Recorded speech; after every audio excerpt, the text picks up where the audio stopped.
Hi friends, ഞാനിപ്പോൾ കാണിക്കാൻ പോകുന്ന മീഷോയിൽ നിന്നുള്ള 2 പ്രോഡക്റ്റ്സാണ്. രണ്ടും 3 പീസ് സെറ്റായിട്ടുള്ള നോർമൽ ചുരിദാർ മെറ്റീരിയലാണ് ഞാൻ കാണിക്കാൻ പോകുന്നത്. അത് രണ്ടും സെയിം കളറാണ് കേട്ടോ ഞാൻ വാങ്ങിച്ചിരിക്കുന്നത്. എനിക്കങ്ങനെ ആ ഒരു സെയിം ബേബി പിങ്ക് കളർ വേണം, കൂടുതൽ ഡാർക്ക് ആകാത്ത ഒരു പിങ്ക് വേണം എന്ന് വിചാരിച്ചതാണ് കേട്ടോ അതങ്ങനെ വാങ്ങിച്ചത്. അപ്പം ഇതിനകത്ത് ഒന്ന് ഒരു ഇച്ചിരി നമ്മൾ ഉദ്ദേശിക്കുന്നതിനേക്കാൾ നല്ലൊരു ഡീപ്പ് കളറും മറ്റേത് അടുത്ത ഒരു ലൈറ്റ് കളറുമായിട്ടാണ് വന്നിരിക്കുന്നത്. ഒന്ന് ഓർഗൻസ മെറ്റീരിയലാണ്, ഇത് ഓർഗൻസ മെറ്റീരിയലാണ്. ഇതിലിപ്പോൾ ഇത് ചിക്കൻ കറി വർക്ക് എന്ന് പറഞ്ഞാൽ മെഷീൻ എംബ്രോയ്ഡറി എന്ന് പറഞ്ഞാൽ എനിക്ക് കറക്റ്റ് പറഞ്ഞാൽ അറിയത്തില്ല. അത് അങ്ങനത്തെ ഒരു സംഭവമാണ് ഉള്ളത്. ഫ്രണ്ട് പീസ് മാത്രമേ വർക്കുള്ളൂ, ബാക്ക് പ്ലെയിനാണ്. പാൻറ്റ് ഒരു ക്രേപ്പ് പ്ലസ് ഒരു ഷിഫോൺ പോലത്തെ മെറ്റീരിയലാണ്. പാൻറ്റ് ഡാർക്ക് കളറായിട്ടുള്ളൊരു പിങ്കാണ് വരുന്നത്.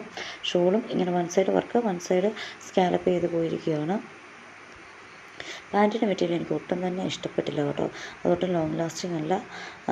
അങ്ങനത്തെ ഒരു മെറ്റീരിയലാണ്. പിന്നെ ഉറപ്പായിട്ടും ഒരു 350 420 ആ റേഞ്ചിലുള്ള 2 ചുരിദാർ മെറ്റീരിയലാണ്.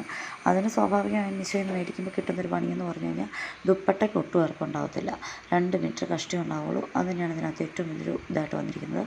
പിന്നെ അടുത്തത് ഈ ഒരു ചന്തേരി സിൽക്കിൻ്റെ മെറ്റീരിയലാണ് വന്നിരിക്കുന്നത്. അതിനകത്ത് നമ്മുടെ ചിക്കൻ കറി വർക്കാണ് വന്നിരിക്കുന്നത്.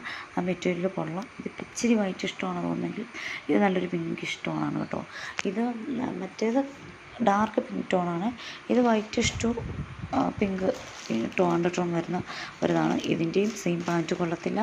ഷോള് മെറ്റീരിയൽ ക്വാളിറ്റി കൊള്ളാം, പക്ഷേ എന്തായാലും ലെന്ത് 2 മീറ്റർ കഷ്ടിച്ചാണ്. എനിക്ക് കൂടുതൽ ഇഷ്ടപ്പെട്ടത് എനിക്ക് ഈ ചന്തേരി മെറ്റീരിയൽ വരുന്ന 420ൻ്റെ മെറ്റീരിയലാണ്. പിന്നെ ഓർഗൻസ ഓഫ് കോഴ്സ് ഇത് വെച്ച് ഹാൻഡിൽ ചെയ്യാൻ പാടായിട്ടുള്ള ഓർഗൻസയാണ്.